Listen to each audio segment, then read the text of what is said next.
تمہاری تائید کرتا ہوں. نہیں مجھے بھی صلاحیت نہیں ہے, دوسرا لیا اس میں بھی نہیں ہے, تو جو کام کر رہا ہے اس کو گندا کر دو, اور گندا کرنے کے بعد اس کو معطل کر دو, اور اپنے مذہب اور مسئلے کو یتیم کر دو, اور وفات پرستوں کو اوپر لے کر آؤ جو آپ کے مذہب اور مسئلے کو تباہ کر دے. اور اہل سنت یتیم ہونے کے بعد اپنے اطراف میں دیکھیں کہ کوئی ہے جو ہماری رہنمائی کرے, جو ہمیں گائیڈ لائن دے.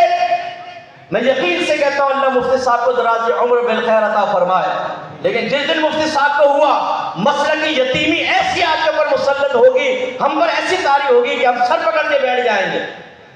میں اکیلے میں سوچتا ہوں, غور کرتا ہوں, میرے جتنے ہمارے اکابرین کام کر رہے ہیں ان کو اللہ تعالیٰ دراز عمر بالخیر عطا فرمائے.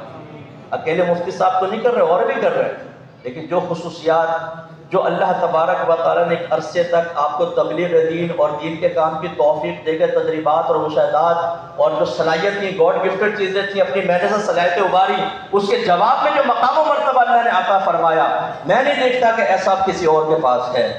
اللہ آپ میں سے نکالے ایسے لوگ, اور بھی ہوں گے, سلسلہ تو رکے گا نہیں, لیکن ایک طویل عرصے کا گیپ جو ہے وہ ہماری تباہی کے لیے بہت کچھ ہوگا. ہمیں سمجھنا چاہیے, حکمت کے ساتھ عمل کرنا چاہیے. آپ سب عوام سے بھی میری گزارش ہے, خدا را کوئی چیز اگر علماء کے بارے میں آپ کے بارے میں آتی ہے, آپ کے پاس آتی ہے,